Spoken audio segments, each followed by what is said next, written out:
안녕하세요. 반갑습니다. 오늘은 주역 본강의 1-2 왜 상수주역인가 하는 제목으로 여러분과 만났습니다. 제가 지난 시간에 주역이 뭐고라는 설명을 드리면서 주역의 정의는 여러분들이 주역을 앞으로 공부해 나가는 한에 있어서 확실하게 알아둬야 합니다. 그래서 팔에 문신이 새겨질 정도로 확실하게 알아두시라고 부탁드렸습니다. 어때, 팔에 문신이 새겨졌나요? 주역의 정의에 대해서 잠깐 되돌아보죠. 왜? 그만큼 중요하니까요. 주역은 뭐냐? 주역은 뭐고? 라고 물으면은 이론적으로는 이렇게 얘기한다 그랬죠. 주역은 우주와 인간 존재의 본질을 탐구하는 것이다 라고 얘기를 한다고 그랬습니다. 근데 확 와닿지를 않죠. 그래서 제가 풀어서 설명을 드렸습니다.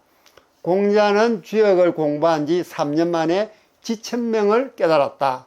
그 지천명이란 하늘이 만물에 부여한 원리다.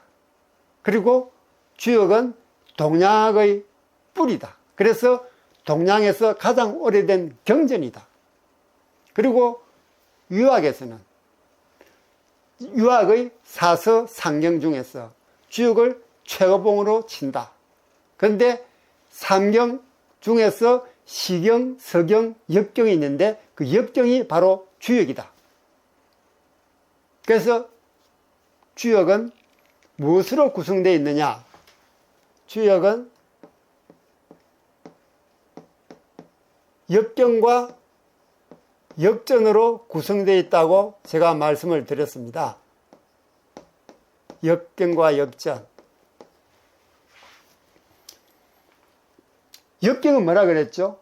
우리가 앞으로 배울 괴사, 효사를 역경이라 했습니다. 역전은 공자와 그 제자들이 만들었다고 하는 10역이 역전이라고 말씀을 드린 바가 있습니다. 자, 간단하게 주역의 정의에 대해서 다시 한번 되짚어 보고요. 이제 왜 상수주역인가 하는 부분을 시작하겠습니다. 여러분들은 주역이라는 두 글자만 보아도 들어도 어색합니다. 그런데 상수주역이라 그러니까 더 낫습니다. 도대체 상수주역이 무엇이길래 상수주역이라 그랬을까? 의아해 하실 것 같아서 오늘 제목을 왜 상수주역인가 라는 부분을 들고 나왔던 것입니다. 주역을 공부하는 방법에는 두 가지가 있습니다. 하나는 상수역, 다른 하나는 어리역입니다. 그걸 한자로 쓰면은 상수, 여기서 상수는 어떤 변수에 대한 반대되는 개념이 아니고요. 말 그대로 상과 수입니다. 상수, 역. 그 다음에 이건 어리역입니다. 떠디, 그 도리, 역. 이게 어리역입니다. 그럼 상수역과 어리역의 차이를 비교해 보면요.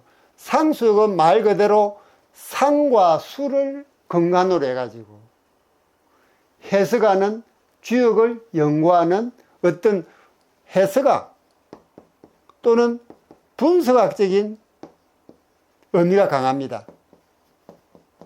상수역은. 반면에 어리역은 뜻과 도리 또는 그 글자가 함의하고 있는 뜻을 근간으로 해서 만들기 때문에 철학적, 어떤 철학서, 도덕적인 접근이 이루어지고 있습니다. 상수역이 어떤 사실적인 그런 측면을 연구한다 그러면은 어리역은 어떤 숨겨진 안에 포함되어 있는 상징하는 그런 부분을 연관한 역이다 라고 생각하시면 되겠습니다. 자, 그러면은 주역의 3대 구성 요소가 있습니다. 주역의 3대 구성 요소. 주역의 3대 구성 요소는 뭐냐 그러면은 상과 응과 의입니다. 상과 응과 의인데 상은 뭐고 의는 뭐고 또 의는 뭐냐라는 부분을 보시면요. 자, 주역의 3대 요소.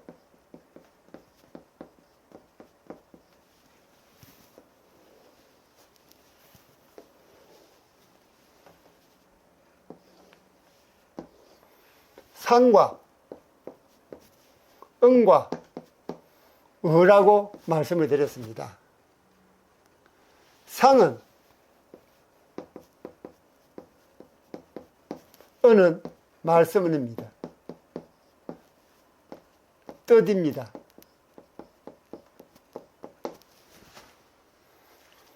수익의 3대 요소가 상과 응과 의로 구성되어 있는데 상은 다시 말하면은 상징 체계입니다.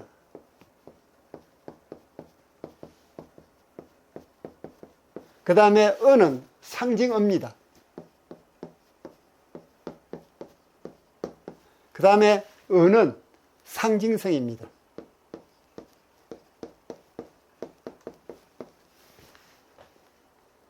그럼 상징체계에는 뭐가 있느냐?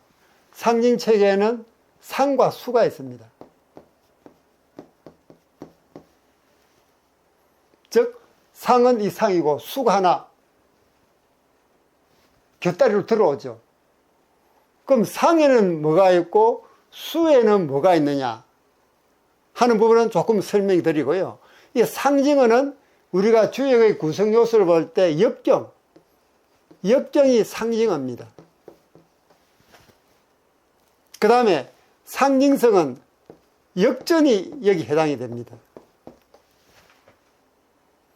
자, 상과 수로 근간을 해가지고 역경을 읽어내고 그 역경에서 상징성을 바탕으로 역전을 읽어내는 것입니다.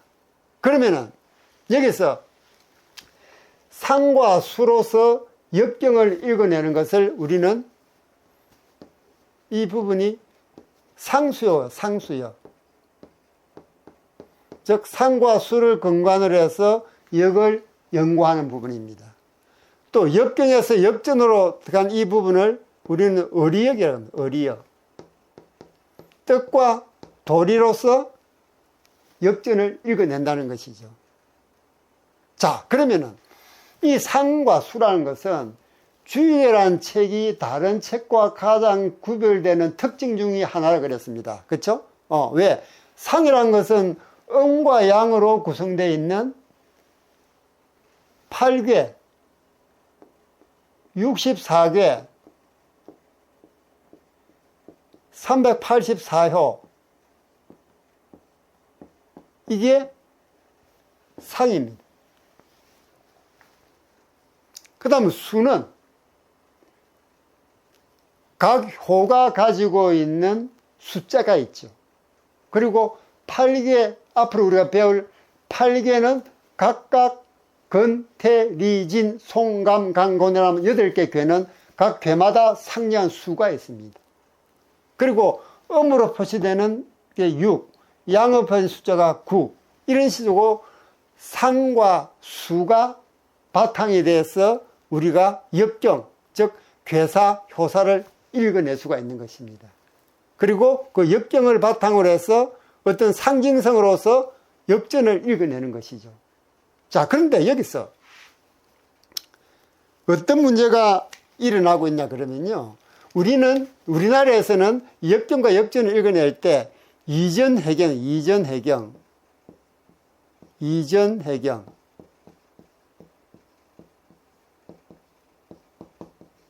이게 한자로 적는 이유는 한자로 적어야 아마 이게 여러분한테 더 쉽게 와 닿을 것 같아서 적었습니다. 이게 한글로 하면 이전해경이죠. 이전해경입니다. 즉 전으로 경을 해석한다는 것이죠.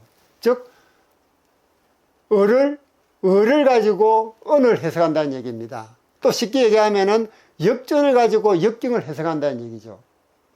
자, 근데 주역의 고향이라고 하는 중국에서는 이 역경을 뿌리고 이 역전은 꽃과 과실에 해당이 됩니다.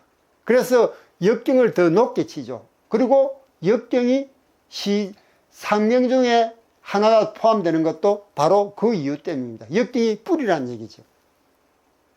근데 우리는 이전해경이라는, 즉 전을 가지고 경을 해석하다 보니까 이 역전이 주가 되고 역경이 보조가 되는 그런 아이러니한 현상이 벌어지고 있는 것입니다. 반면에 중국은 상과 수를 바탕으로 주역이라는 책이 다른 책과 구별되는 가장 큰 특징 중에 하나라고 하는 상과 수를 바탕으로 역경을 읽어내고 그게 상수역입니다. 그 다음에 그 역경을 바탕으로 역전을 읽어냅니다. 그게 의리역입니다. 그래서 중국은 상수역과 의리역이 서로 조화 균형을 이루면서 발전해 나가고 있는데 우리나라 주역은 이 상수역 부분, 즉 상과 수를 가지고 역경을 읽어내는 이 부분이 방치가 되어 있는 것이죠. 조선시대 이후로 계속 방치가 되어 있는 겁니다. 이래서는 곤란하죠. 나는 새도 양쪽의 날개가 있어야지 멀리 높게 날 수가 있습니다. 근데 우리는 역경이라는 이 왼쪽 날개는 쓰지를 못하고 역전이라는 오른쪽 날개 하나로 날아가려 그러니 힘이 들고 멀리 높게 날 수가 없는 것입니다. 그래서 제가 도발적으로 상수주역이라고 이름을 들고 나온 것도 이 상수역한 부분을 놓쳐서는 안 된다. 이 상수역도 우리가 역을 연구하는 과정에 이 상수역이 들어가야만이 이 상과 수, 즉 상징체계, 상징어, 상징성이라는 이 주역의 3대 구성 요소가 골고루 발전을 할 수 있는 것입니다. 그래서 제가 상수주역이라고 도발적으로 도서 제목이나 유튜브 채널도 이름을 그렇게 정한 것도 이 상수역, 즉 상수주역 부분을 되살리자라는 그런 취지에서 상수주역이라고 제목을 달았던 것입니다. 지금까지 왜 상수주역인가 하는 부분을 가지고 여러분과 함께 얘기를 나누었습니다. 이 강의를 들으시는 여러분들은 제가 주역을 공부하면서 겪어왔던 무수한 시행착오 과정들, 그 부분을 조금이라도 들어드리기 위해서 제가 이 순서를 바꾸어가면서 지금 말씀을 드리고 있습니다. 그래서 일부분에서는 저게 무슨 뜻이지? 뜻을 제대로 모르면서 들은 부분도 많이 있을 것입니다. 그러나 걱정하지 마십시오. 왜냐? 왜 상수주역인가? 그 뜻만 확실히 알고 계신다 그러면은 다른 부분들은 우리 앞으로 배워나가야 할 부분이기 때문입니다. 자, 여러분들이 좋아요, 구독, 댓글을 달아주시면 제겐 큰 힘이 됩니다. 다음 이 시간에는 더 좋은 영상을 가지고 찾아오도록 하겠습니다. 다음 이 시간에 뵐 때까지 행복하십시오. 여러분 안녕.